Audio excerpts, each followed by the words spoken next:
그 모이는 걸 싫어하면 안 되지 않나요? 무슨 뜻인지 알겠습니다. 네. 근데 어느 순간 개인적으로도 굉장히 궁금한 거 있습니다. 예. 제가 물어보면 좀 솔직하게 관훈 토론이라 생각하시고 답변을 좀 부탁드리겠습니다. 안철수 대선인이 나왔습니다. 대세론 언제 처음 들었습니까? 들어본 적 없는데요.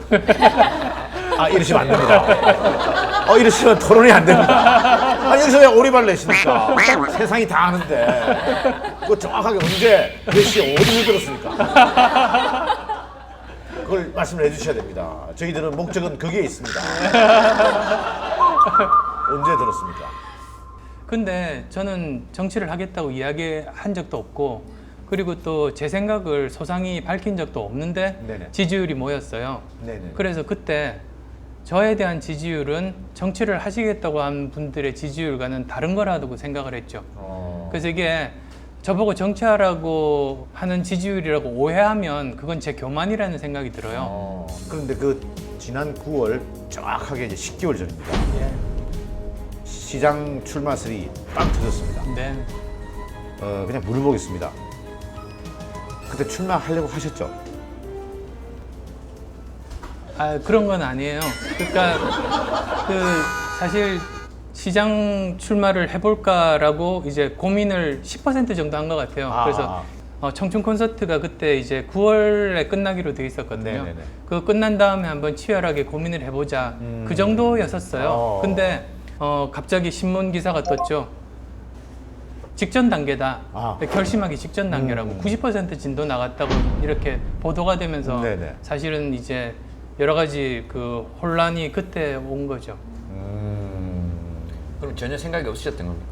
예, 그러니까 이제 보도가 난 바로 그 다음 날이 또 서대문 구청에서 청춘 콘서트 하는 날이었어요. 네. 그러니까 당연히 이제 기자분들이 많이 오셨는데요. 그 제 평생 제 눈앞에서 플래시가 그렇게 많이 터지는 걸 네네. 처음 봤어요. 네.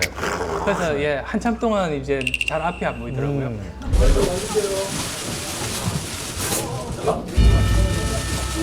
근데 그 시장의 역할에 대한 질문이 있었어요. 네. 그래서 저는 제 결심 여부나 저와는 전혀 상관없이 그냥 객관적으로 시장은 바꿀 게 많다고 생각한다고 했어요. 그랬더니 이거는 그 결심을 이미 끝냈고 이제 수순 밟는 단계라고 해석을 하시더라고요. 그래서 제가 참 안쓰러웠던 그런 기억이 있습니다. 그러면 10%는 출마를 생각을 하셨네요. 네, 10% 정도 진도 나갔었죠. 기사가 이렇게 나오고 나온다 안 나온다가 뭐 12번, 14번 하루에도 몇 번씩 왔다 갔다 한단 말이죠. 네. 그러니까 이제 한간에서 그런 얘기도 있었습니다. 책만 읽던 사람이라서 우유부단하다. 결단성이 없다. 간만 본다. 제가 하는 말이 아닙니다. 네, 제가 이렇게 바로 이렇게 메고 말씀드리니까 어쨌든 뭐 이런 얘기들이 있었단 말이죠. 네. 어떻게 생각하세요? 그런 말씀에 대해서? 예. 저는 사업을 해본 사람이기 때문에 사업가는 우유부단하면 성공할 수 없어요. 제가 대학에서 학생 가르치는 교수로서의 그 시간보다 경영자로서의 시간이 훨씬 더 길었고요. 네. 그리고 안연구소뿐만 아니라 사실은 포스코 같은 큰 회사 이사회 의장까지도 오랫동안 해서 그걸 다 따지면 굉장히 긴 기간 동안 이제 의사결정을 치열하고 빨리 할 수밖에 없는 그런 위치에 있었죠. 그래서 우유부단이라는 표현은 제 삶과는 거리가 있는 그런 표현인 것 같고요. 그러면 그때 박원순 시장 지지율 격차가 엄청났단 말이죠.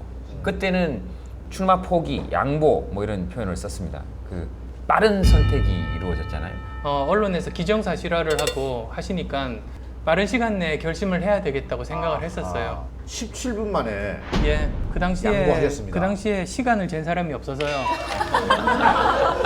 누가 17분이라고 했는지 잘은 모르겠는데 네네. 대략 한 20분 정도 말씀을 나눴던 것 같아요. 17분이나 20분이나 별 차이는 없습니다. 그래서 20분 동안 얘기하셨습니다. 예, 궁금합니다. 무슨 얘기를 주고받았습니까? 그때 이제 그 생각을 들어봐야 되겠다고 그때 생각을 했었죠. 네. 그 전부터 이제 알던 분이었었어요. 그래서 그때 그 당시 이제 박 변호사께서 왜 시장에 출마하려고 하는지 네. 그리고